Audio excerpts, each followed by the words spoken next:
నమస్కారం. మీడియా మిత్రులు నమస్కారం.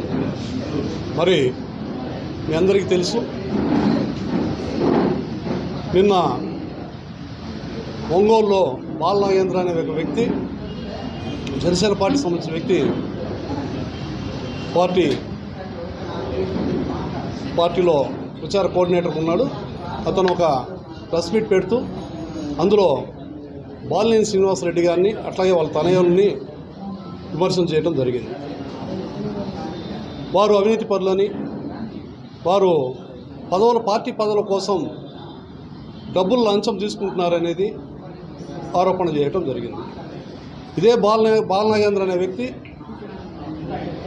నిన్నటి వరకు బాలినేని గారి కోసం వారు చాలా గొప్ప వ్యక్తులని పొగిడిన వ్యక్తి ఈరోజు పూర్తి స్థాయిలో 3 రోజుల్లోనే అతని యొక్క మాట తీరు అంతా మార్చుకొని ఎవరో ప్రభావం పెడితే కోవర్టుగా మారి ఈరోజు బాలినేని శ్రీనివాసరెడ్డి గారి మీద పూర్తి స్థాయిలో ఆరోపణ చేయడం జరుగుతూ ఉంది.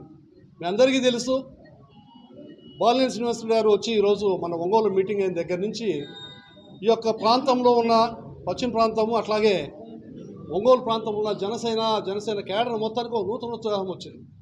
చాలా బ్రహ్మాండంగా వాళ్ళు ఒక మంచి నాయకుడు దొరికాడు మాకు, ఇటువంటి మంచి తరుణంలో ఆ నాయకుడిని మనం ఉపయోగించుకొని పార్టీని డెవలప్ చేసుకోవాలని ఒక ఆలోచనకు వచ్చారు. చాలా స్ట్రైట్గా మా అధినాయకులు పవన్ కళ్యాణ్ గారు వారిని నియమించి ఈ యొక్క పశ్చిమ ప్రాంతంలో వెనకబడ్డ ప్రాంతం అయితేనేమి, అటు చూస్తేనేమి ఒంగోలు జిల్లా అయితేనేమి, మార్కాపురం జిల్లా అయితేనేమి అవుట్రేట్గా వారికి బాధ్యతలు అప్పచెప్పి ఒక కమిటీని వేసి ఈ కమిటీల్లో ఇప్పటిదాకా ఉన్న కొంత ప్రక్షాళన చేసి మంచి వ్యక్తులను, మంచి కమిటీలను మళ్ళీ సెలెక్ట్ చేసుకున్న ఉద్దేశంతో బ్రహ్మాండంగా ఆ ప్రక్రియ చేపట్టడం జరుగుతూ ఉంది. ఇంకా ఆ ప్రక్రియ మొదలు కాలేదు. అప్పుడే కొంతమంది కుట్రదారులతో చేరి అది నువ్వు గతంలో ఎక్కువ శాతం చాలా పార్టీలు మారి వచ్చినావు, మరి వచ్చి ఈరోజు వాసు గారు మంచివారు కాదు ఎవరు, అసలు ఎవరికి ఎవరున్నారు?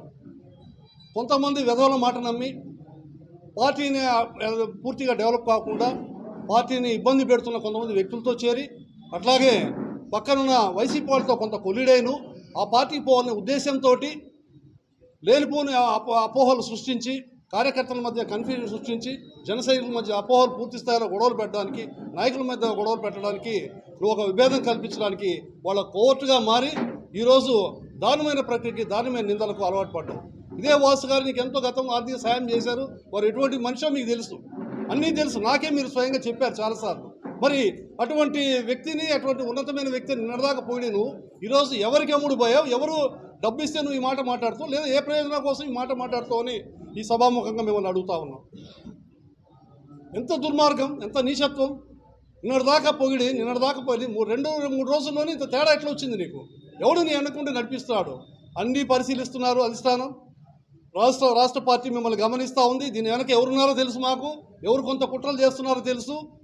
త్వరలో అందరికీ పూర్తి స్థాయిలో ఇబ్బంది పడే రోజులు వస్తాయి. మీరందరూ కూడా పార్టీ పవన్ కళ్యాణ్ లక్ష్యంతో పార్టీని డెవలప్ చేయడానికి మంచి నాయకులు ఎన్నుకొని ముందుకు తీసుకుపోతుంటే ఆ ప్రక్రియను అడ్డుకోవడానికి ఇది మార్కాపురం బాలినేని శ్రీనివాసరెడ్డి గారికి సంబంధించిన సమస్య కాదు. పూర్తి స్థాయిలో రాష్ట్ర వ్యాప్తంగా కూడా ఈ రకంగా చేయడానికి కంకణం కట్టుకొని కొన్ని శక్తులతోటి తోడే మీరందరూ కూడా, ఈ కోర్టులందరూ కూడా అతి త్వరలో ఇంకా చేయబోతున్న సంకేతాలు మాకున్నాయి. మీరందరూ కూడా జనసైనికులకు బుద్ధి చెప్తారు. మీ అందరికీ తోలు తీసే రోజు వస్తుంది. దయచేసి బాలనాగేంద్ర గారు నిన్నటిదాకా నిన్ను అన్నాన్ని సంబోధించాం. నువ్వు ఒక పార్టీలో అవుట్రేడ్ ఒక మంచి వ్యక్తిగా మేము భావించాం.